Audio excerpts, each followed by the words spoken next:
Olá a todos e a todas. Meu nome é Patrícia Magno, eu sou defensora pública do Núcleo do Sistema Penitenciário da Defensoria Pública do Estado do Rio de Janeiro. Atuo nas unidades penitenciárias e hospitalares e agradeço imensamente ao Fórum Permanente de Saúde no Sistema Penitenciário, especialmente a Márcia Badaró, pelo convite para estar aqui com vocês trocando algumas ideias. Eu sou defensora que fico na ponta e tenho acompanhado de perto na microfísica, nos casos individuais, a questão da saúde no sistema penitenciário nesses tempos de pandemia do Covid. E nós chegamos num mês que é muito importante, que é o mês de maio, é o mês que no dia 18 de maio se estabeleceu como o dia da luta antimanicomial. E há alguns anos, uma pleiade de trabalhadores de saúde vem empreendendo uma luta muito séria pelo fechamento dos manicômios judiciários no estado do Rio de Janeiro. Então eu vou pedir um pouco o tempo de vocês para contar sobre essa luta antimanicomial nos manicômios judiciários e o que ela significa para demarcar esse mês. E também vamos conversar um pouco sobre o que tem sido essa luta nos tempos de Covid-19 e o que tem acontecido, especialmente na unidade Cândido Mendes, que era uma unidade onde estavam os presos de regime semiaberto que tinham trabalho extramuros, então aqueles presos que todo dia saíam para trabalhar e retornavam ou estudavam. E essa unidade foi esvaziada com uma decisão coletiva do juízo da Vara de Execuções Penais que determinou que ficassem todos durante esse tempo em casa, decisão essa que vem sendo reiterada, e essa unidade, uma vez esvaziada, recebeu no primeiro momento 328 idosos com comorbidades do sistema penitenciário. Então, nós organizamos uma atuação estratégica, analisamos todos os casos, sem exceção de nenhum, aqueles que ainda estavam respondendo a um processo penal. A coordenação de defesa criminal entrou em contato com os colegas defensores públicos das varas criminais para serem formulados pedidos de liberdade, e aqueles presos que já tinham idosos, que já tinham processo em execução, já tinham sentença em relação a todos, sem exceção, inclusive aqueles que tinham advogado, foram formulados pedidos.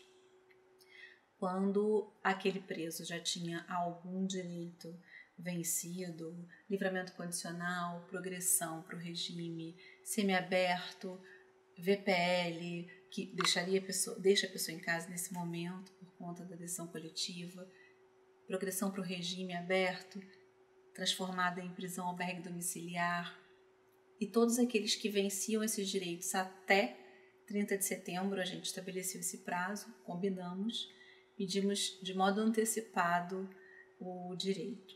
E para aqueles casos em que não tinha nenhum prazo para nada, a gente fez um pedido de prisão albergue domiciliar por razões de saúde, já que a pessoa estava em grupo de risco. Nós tivemos muitos indeferimentos até o momento na questão da parte de saúde, mas estamos levando o pedido alternativo que era para vir prova do estado de saúde dessa pessoa. E não ser uma prova de qualquer maneira, mas a gente está pedindo para que o juiz da VEP determine que a Secretaria de Administração Penitenciária designe um médico para ir até o Cândido Mendes, que fica na Rua Camerino, para que esse médico examine essas pessoas, para justamente proteger que essas pessoas não fiquem transitando de Sóia até o Hamilton Agostinho para encontrar um médico, porque hoje o pronto-socorro geral Hamilton Agostinho é o lugar onde todas as pessoas com síndrome gripal, Covid, suspeita de Covid ou Covid já diagnosticada por exame, estão sendo tratadas, Então, em razão disso, a gente fez esse pedido e estamos acompanhando. Ainda é tudo muito novo, Algumas liberdades a gente já conseguiu, até essa semana já tinham saído 38 pessoas e outros pedidos a gente está fazendo, mas nós formulamos pedidos e analisamos todos os processos de todos esses idosos. A Defensoria Pública reforçou, né, o grupo de pessoas trabalhando com isso e todos nós estamos trabalhando assim muito acima da nossa capacidade física e com muito afinco para responder os e-mails, para entrar em contato com os nossos telefones pessoais, para dar o máximo de informação. E eu já deixo o e-mail lá do órgão que eu atendo: Frederico Marques, o Cândido Mendes, Sanatório Penal, Hamilton Agostinho, os manicômios Henrique Roxo e Roberto Medeiros. Eu acho que é isso. Então o e-mail é 2020 DP de Defensoria Pública, DEPRE, D-E-P-R-E, tudo junto, 20DP DEPRE, @ letra minúscula também, defensoria.rj.def.br. Esse é o e-mail do órgão onde eu atuo, só as pessoas que estão nessas unidades. Então, dito isso, nessa primeira parte, eu queria conversar sobre a luta antimanicomial e o que ela significa. O manicômio, ele é expressão de uma estrutura de opressão. Ele foi construído em algum momento da história da humanidade para ser local de depósito das pessoas que têm transtorno mental. A psiquiatria capturou essa forma de se relacionar com o mundo como uma doença mental e começou a tratar a doença, isolando a pessoa da sociedade. Esse comportamento, né, essa forma, essa atitude, essa forma de tratar é absolutamente contrária a tudo aquilo que as evidências científicas e os últimos estudos das últimas 50, né, os últimos 5, 6 décadas, os últimos 50, 60 anos têm demonstrado, até mais. Hoje se entende que não se deve isolar a pessoa para tratar essa pessoa por alguma questão de saúde mental. Essa pessoa precisa ter acesso a uma rede de cuidados extra-hospitalares que existam na comunidade. Então, o ponto focal, o ponto de referência para o cuidado são os centros de atenção psicossocial que, mesmo em tempos de pandemia e principalmente em tempos de pandemia, têm funcionado. Não da mesma forma, mas com horários intercalados para que os usuários não fiquem todos juntos. Mas tem funcionado em regime de plantão, as pessoas têm se revezado e os centros de atenção psicossocial não pararam. Esses CAPSs, eles são assim a grande referência das pessoas que precisam de um cuidado e de suas famílias. Então, as famílias também têm direito de buscar os centros de atenção psicossocial. E eu estou reforçando isso porque para muita gente ainda existe o preconceito de que a pessoa dentro de um hospital psiquiátrico ou dentro de uma comunidade terapêutica estaria recebendo cuidado, quando na verdade ela está recebendo isolamento. Por mais bem intencionados que sejam os profissionais que estão dentro dos manicômios, ainda é um lugar de muita violação de direitos. Ainda é um lugar onde se rouba muito a vida das pessoas. E existe completa possibilidade de que essas pessoas fiquem sendo tratadas com todo o apoio na comunidade, sendo estimuladas na sua autonomia e não sejam retiradas do seio do lugar onde vivem, que possam desenvolver o direito à cidade. Aquilo que a Convenção Internacional dos Direitos da Pessoa com Deficiência fala em vida com autonomia, em vida na sociedade. Então, quando se fala nessa rede substitutiva, a gente pensa em fechar os leitos hospitalares, principalmente dos hospitais que sejam só psiquiátricos, que têm condições asilares, e seja a verba pública destinada para manter esse leito que foi fechado, seja redirecionada para manter os profissionais equipes de psicólogos, assistentes sociais, terapeutas ocupacionais, enfermeiros, médicos, psiquiatras, nessa rede que são os centros de atenção psicossocial, os ambulatórios. Quando a pessoa não tem como voltar para casa porque não tem família, precisa de uma moradia, existem as residências terapêuticas. Então, há muitos profissionais que trabalham para que exista uma estrutura na sociedade capaz de acolher a loucura e não isolar a loucura no manicômio. E mesmo aquelas pessoas que entraram em conflito com a lei, ou seja, praticaram um fato considerado crime, mas que não foi crime porque elas não foram consideradas responsáveis, foram consideradas por um perito inimputáveis, ou seja, não vão receber uma condenação, elas são absolvidas, mas recebem a sentença criminal que determina um tratamento obrigatório. A medida de segurança, é o nome disso, é quando a pessoa comete um fato considerado crime, mas em razão de ter feito aquilo num momento de surto, sem condições de compreender o que estava fazendo, ela recebe uma sentença criminal com medida de segurança. Essa medida de segurança pode ser de tratamento ambulatorial, então desde o primeiro momento ela fica sendo tratada nessa rede do Sistema Único de Saúde, nessa parte de saúde mental, ou ela recebe uma medida de segurança de tratamento de internação. Essa internação no Rio de Janeiro ainda é cumprida em 2 manicômios judiciários, um que fica no Engenho de Sinó, chamado Hospital Psiquiátrico Penal Roberto Medeiros, e outro que fica em Niterói, chamado Hospital de Custódia e Tratamento Psiquiátrico Henrique Roxo.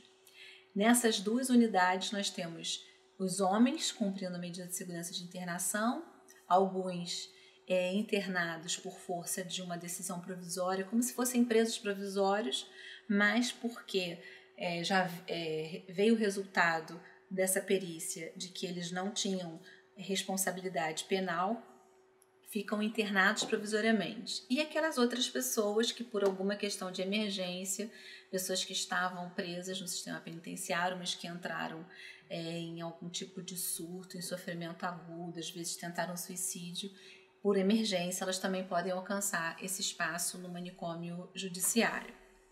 Mas a gente tem uma missão importante, que é empreender essa luta antimanicomial que defende um tratamento em liberdade, que não pode discriminar as pessoas que entrarem em conflito com a lei penal, porque se elas entrarem em conflito com a lei penal e são pessoas com transtornos mentais, elas precisam ter acesso ao mesmo tipo de tratamento público que é oferecido pela Política Nacional de Saúde Mental do Estado brasileiro. Então a gente precisa buscar arranjos institucionais para levar a rede de atenção psicossocial para dentro do sistema penitenciário e oportunizar de que modo essas pessoas podem acessar essa rede quando saírem do sistema. Então o desafio é de que modo levar a luta antimanicomial para derrubar os muros dos manicômios judiciários no estado do Rio de Janeiro. Essa luta não é minha, ela é uma luta coletiva de diversos profissionais. Em termos de defensoria pública, a defensoria já estava engajada nessa luta antes de eu assumir o órgão nos hospitais, pela minha colega Silvia Sequeira, e diversos profissionais, psicólogos, assistentes sociais, enfim, muita gente faz essa luta. Eu estou aqui só de porta-voz de uma tarefa que é coletiva e muito importante e muito de formiguinha, porque para que cada pessoa possa ser reinserida na sociedade, a gente tem que trabalhar uma série de detalhes. Ela não é largada de forma irresponsável. É feito todo um trabalho que se chama projeto terapêutico singular, para se pensar onde ela vai ficar, se vai ter algum parente que vai assumi-la ou se vai ser o próprio serviço que vai tomar conta desse tratamento, acompanhar esse tratamento, de que modo essa pessoa vai conseguir trabalho ou renda, se ela tem condições de autonomia ou não, se não, o serviço social vai buscar um benefício de prestação continuada para essa pessoa, enfim, é uma porção de coisas. Ou se essa pessoa já trabalhou em algum momento, ela tem direito a uma aposentadoria e esse benefício vai ser reativado. Cada caso é um caso. Em cada situação, a gente tem que parar, analisar todas as redes individuais daquela pessoa e construir esse projeto que vai viabilizar a saída da pessoa do manicômio. Quando apareceu a pandemia, a necessidade de isolamento social, havia, né, 4 audiências de desinternação, que é um momento formal, agendadas no mês de março. E aí nós conseguimos que essas audiências fossem dispensadas e essas pessoas assinaram um termo de compromisso, assim como aqueles que foram buscá-las.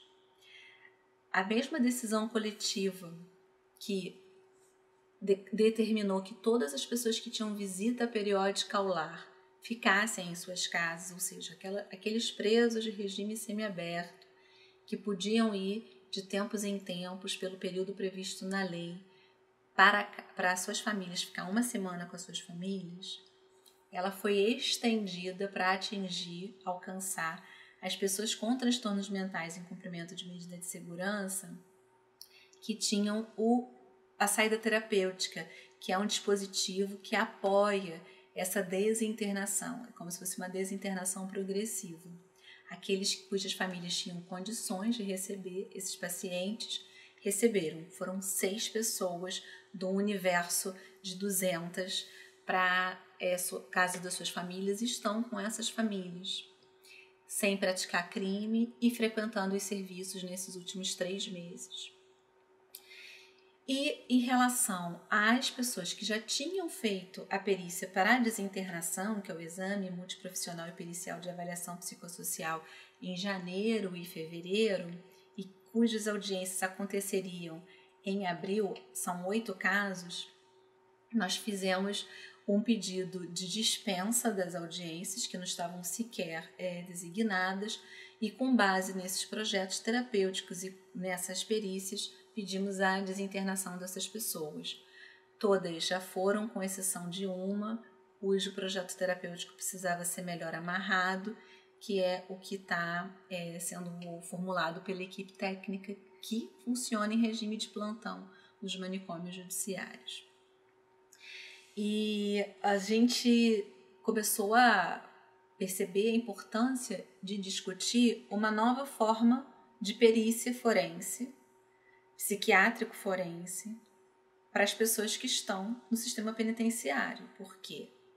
Se todo mundo está trabalhando no sistema de home office, se os peritos não estão indo mais às unidades fazer as perícias, tampouco as pessoas podem ser deslocadas até o Instituto de Perícias, como fazer para que essas pessoas continuem saindo? Ou seja, vamos enfrentar o desafio de continuar a luta antimanicomial, continuar a buscar otimizar a porta de saída e fechar a porta de entrada em tempos de pandemia.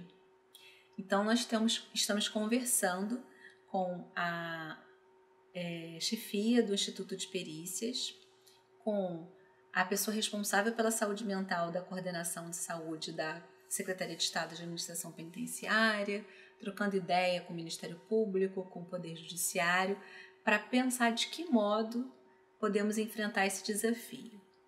De que modo a gente pode implementar no Estado do Rio de Janeiro uma perícia direta telepresencial, como aqui.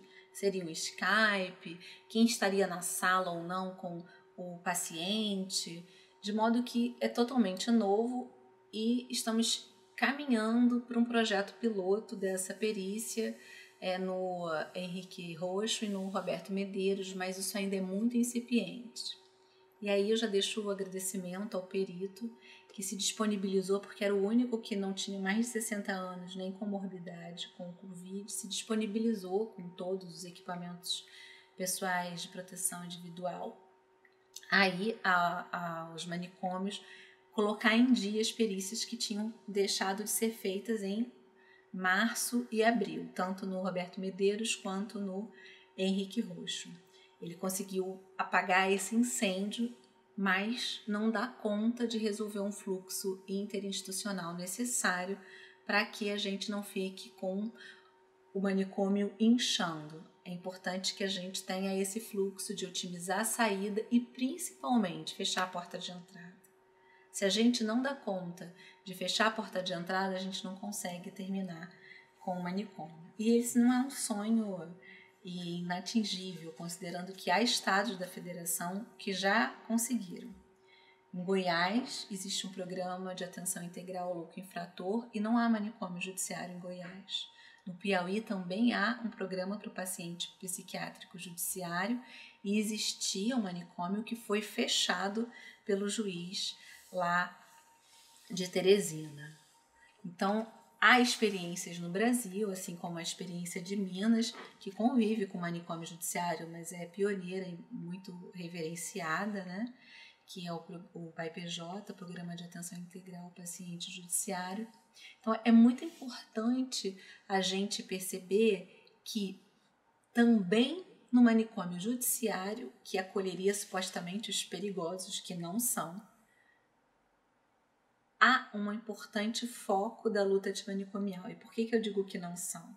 Porque, ao mesmo tempo que as pessoas consideradas responsáveis pela lei, ou seja, imputáveis, que foram condenadas a uma pena, têm uma reincidência elevadíssima, na ordem de 60% a 70%, pesquisas recentes levadas a cabo pelo FRJ, por um desembargador do Tribunal de Justiça e pela chefe do Instituto de Perícias, Heitor Carrilho, doutor em psiquiatria, doutora Kátia Meckler, e outros pesquisadores demonstraram que o percentual de pessoas, e isso num período de 12 anos, que voltaram a praticar um outro fato criminoso depois de desinternados, ou seja, aquelas pessoas que seriam então muito perigosas porque loucas infratoras e que foram desinternadas, entregues para esse sistema de cuidado da rede de atenção psicossocial, apenas 8%